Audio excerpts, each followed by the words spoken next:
than meet a man. It's just a direct reference to the number of statues. So he reasoned in the synagogue with the Jews and the God-fearing Greeks, as well as in the marketplace. Now the text says the agora, so it's just around the rock. As well as in the marketplace, day by day, with those who happened to be there. A group of Epicurean and Stoic philosophers began to dispute with him. Some of them asked, what is this babbler trying to say? That's a very interesting word. In Greek, it's spermologos, seed picker.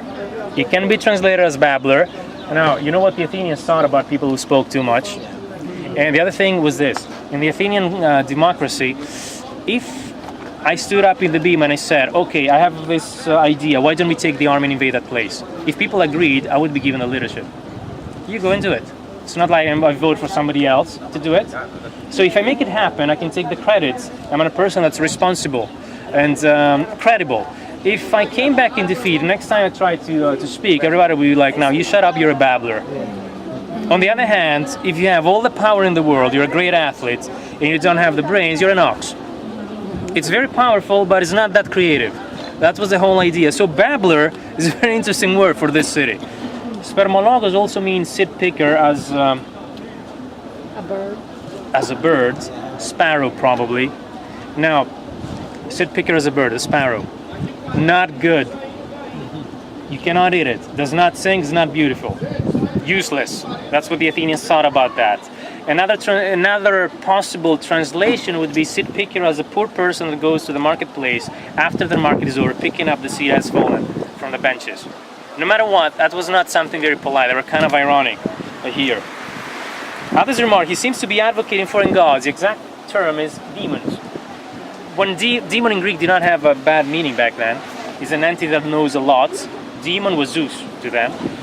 But the question is why in plural? Why foreign demons or foreign gods? And then we have the explanation. They said this because Paul was preaching the good news about Jesus and the resurrection. They thought that he was talking about two different things. Jesus is a god or a demon, and resurrection is another demon or god. We've already seen a temple dedicated to victory. You could even find altars dedicated to poverty, or things like that. So Anastasia, Anastasis, and you have Anastasia the name, they thought it was a different divinity.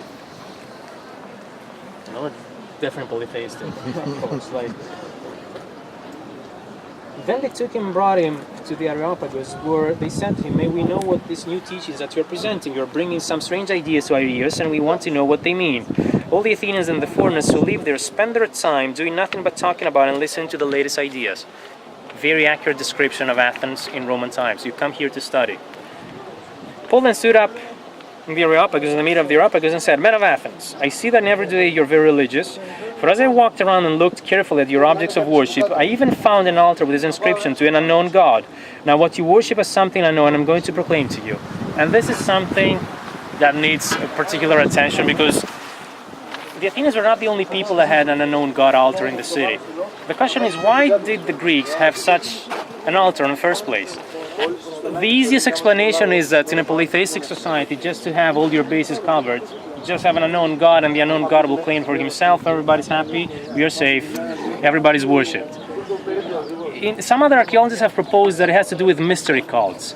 The most serious aspect of Greek religion had to do with cults in which a person was not allowed to reveal the name of the deity he worshipped. Just remember how the Israelites were reluctant to speak the name of God. So if you are a member of such a cult and you need an altar to such a deity, in a public place, you cannot put the real name. However, another theory has to do with mathematics or philosophy. There is a group of philosophers, probably the most interesting one when it comes to biblical archaeology, who by studying nature, they concluded that everything around us is a harmonious unity that can be described with mathematical formulas. That's how we understand it. That means that somebody created it this way. So that mind is very similar to ours. They continued their thoughts saying they cannot have more than one such mind, because imagine, two or more minds of the same creative power and magnitude would be two or more different points of view of the same reality. That means that it's not unity, it's not harmony, and this is not what nature around us is. Conclusion, behind everything is one great mind, is one creator. So basically what these people are saying, if you use your brains, you will find God, because it's all around us. But another theory has to do with the marathon battle.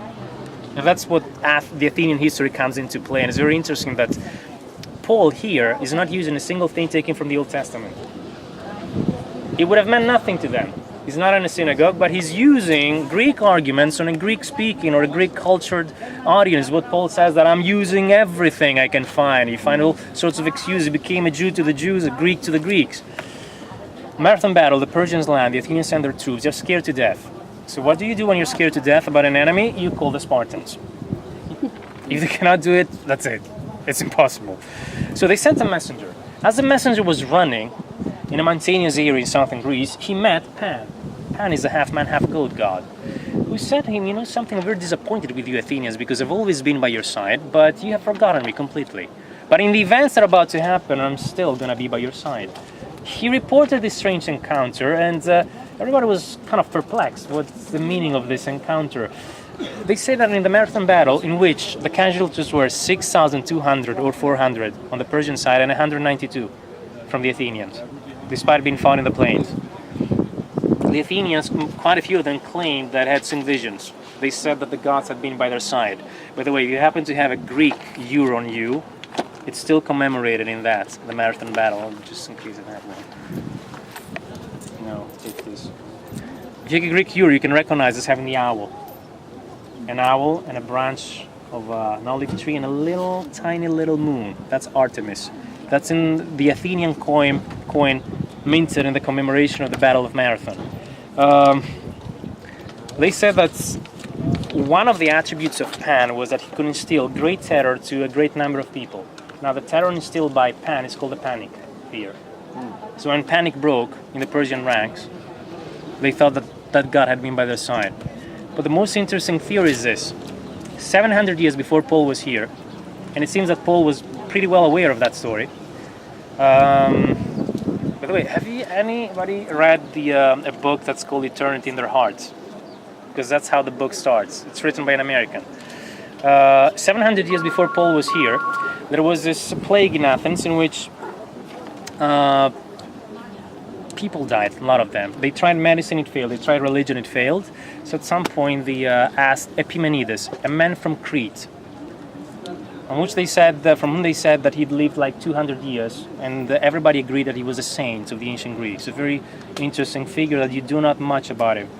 But you do know that whenever there was problem with the gods or with sacrifice, he was the one called to appease them, to cleanse the cities, to teach them proper sacrifices. He came here, cleansed the city, the plague stopped. He told them, take a flock of sheep, leave them on the Mars Hill, with no food, no water for a whole day and night. Next morning, let them loose. And if you see that a sheep, instead of going to drink and graze, sits down, 100% not likely, you sacrifice the animal, you erect an altar, and you know that the god we just appeased is claiming the sacrifice for himself. So this is what happened, and that's why I have the altars of the unknown god. I'm mentioning this man because later on, Paul says, for in him we live and move and have our being. And usually in the text is within brackets, because he's quoting Epimenides. He's quoting what? Epimenides, this man from Crete. Oh, okay. Because Epimenides once wrote a poem to Zeus, a very serious one, in which he said, because in you we live and move and have our being. And guess what? Letter to Titus. At some point Paul says, all Cretans are liars, lazy gluttons and evildoers, as one of their own prophets said. He's quoting again this man. And also calling him a prophet. And the way the word prophet is used in the Bible is always about somebody who speaks the truth. So apart from the fact that it proves how God did not leave himself or reveal in the past, we also understand what Paul was capable of in any environment. He was probably the best evangelistic tool ever. Just to continue, the God who made the world and everything in it is the Lord of heaven and earth and does not live in temples built by hands. And he's not served by human hands as if he needed anything, because he himself gives old man and life and breath and everything else. By the way, he's telling this thing and look at what everybody was facing at the time. From one man he made every nation of men. So it's not the Athenians being born of that one half man, half snake creature, so that it should inhabit the whole earth, and he determined the time set for them in the exact places where they should live. God did this so that men would seek him, perhaps reach out for him and find him, though he's not far from each one of us. From him we live and move and have our being, quoting a person 700 years before his time, as some of your own poets have said, we are his offspring, quoting again persons of the 3rd and the 2nd century before Christ. Therefore, since we are God's offspring, we should not think that the divine being is like gold or silver or stone, an image made by man's design and skill. That's the interesting thing with the Greeks. They created their gods in the image of themselves, when we know that the exact opposite happened. We are created in the image of God, because their gods were frail, had fears, and a lot of human passions like jealousy, hatred, and things like that. In the past, God overlooked such ignorance, but now he commands all people everywhere to repent, for he has set a day when he will judge the world with justice by the man he has appointed. He has given proof of this to all men by raising him from the dead. When they heard about the resurrection of the dead, some of them sneered, but others said, we want to hear again on this subject. At that, Paul left the council. And that's the scandal, or the simplicity, if you like, for the Greeks. Men resurrecting from the dead, absolutely not possible. We can understand the immortality of the soul. In our mythology, we even have 3 cases of people going to the world of the dead but coming back, but nobody really dying and coming back. That's impossible. A few men became followers of Paul and believed. Among them was Dionysius, a member of the Areopagus. That's very important. And also a woman named, it's not Damaris, it's Damaris in Greek.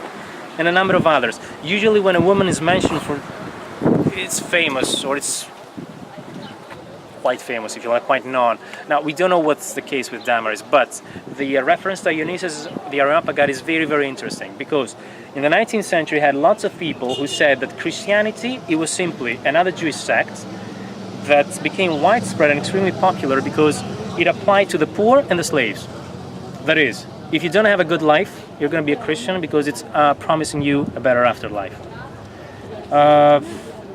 But basically, starting from the book of Acts, you have the case of quite a few prominent, wealthy, powerful, famous people that became Christians, and Dionysius Areopagus was such a person. Because to be a member of the Areopagus at the time of Paul meant that this person, earlier in his life, had been a city magistrate. The council of the Areopagus at the time was something like a club of retired councilmen, which means that Dionysius early in his life had been elected. So he was appreciated and trusted by his fellow citizens. To be elected, that meant he was also wealthy. He was powerful, he was influential, and definitely accepted by the Roman authorities. I would dare to say that walking in the streets of Athens, quite a few people would have recognized him.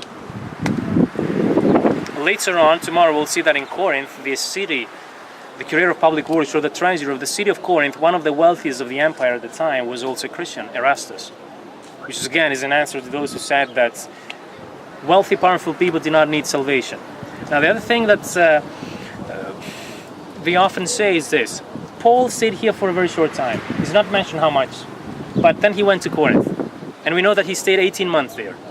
And they always say that, you know something, he had to face the elite, the mind here, so he was unsuccessful. What was this babbler trying to say to the smartest people in the empire at the time? But there, a city full of merchants and traders, he had much more success. Of course, they're more simple-minded.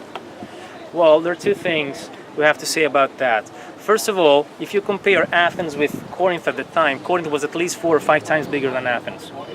One of the most important trading centers of the empire.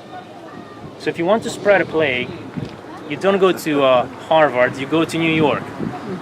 Make sure it starts spreading everywhere. The other thing is that the Corinthians, very close to their territory, had the Isthmian Games, who are second in popularity only to the Olympic Games. Every 2 years. Paul stayed 18 months. So he was either there during the Games or shortly before or after. Extra people in the city from all around the Mediterranean. So many that thousands of them would never find accommodation within the city, and they had to stay in the countryside. Oh, guess you can even, which answers also another thing. He could have definitely earned his living as a tent maker there. But in the end, if you like, this was a city that was so proud of their achievements, and that's a city that recognized they were sinners. That's also another reason for having a tremendous success here, not as much here, as we understand the text. Now, there are 2 ways to go out. Is the original to go out? Can I Yes. ask a question? Yes. I noticed you use the NIV, the New International Version Bible. Okay, is that a very common Bible with the Greek Orthodox? Greek No. Orthodox always go directly to the Greek text. The Greek Orthodox, Okay. it's been translated. We have most people use to understand it a 19th century translation of the Bible, but the Orthodox Church uses a Codex Sinaiticus always. So you Okay. find the typical New Testament that's you find in an Orthodox Church or is given by priest would have the Codex Sinaiticus on the one side and the 19th century translation, which is like thy, thee, etc. Oh, okay. on the other side. Now, I know there's an immensity of English translations. I've just picked one, which sometimes I see there are some parts you have to change a bit because it's not that accurate. We'll see that when we go to Philippi as one of the very important examples. That's why I always carry the critical text with me, just in case there's such an issue as how it is translated in English Okay. or not. Well, how much does the Koine Greek and the modern Greek, how much do they differ in the reading? With minimum training, you can understand it. I would say that for the most part, it's very easily understood. But I mean, anybody with high school training can Okay. read it. Okay. My grandpa, for example, coming from a different generation, would have no problem. For the most part, you still have some things that words change in meaning, expressions different, syntax, words dropped out English of use. is the same. Yeah, but there is not much of it. In English, if you go 1,000 years back, in Beowulf, unreadable. Right. In Greek, if you go 2,000 years back, it's a shorter distance. I mean, it's almost like the King James version Okay. for us. Right. It's closer. The language was not simplified that much over time as it happened to some other languaguages. James, Yes. I see a plaque there. Is there any That's, significant? yes, that was put there in the early 20th century, made of bronze, and it's the speech you find in the Book of Acts, the speech of Paul, and Just got through reading. yeah, exactly, Yeah. in Greek. Now, the only difference with the original text is that in the original text everything was stuck together. It did not have the gaps for the letters, commas, full stops, etc. So they made it easier. Now there are two possible ways to go up. The original way, which is, I would say, the most slippery staircase in the country.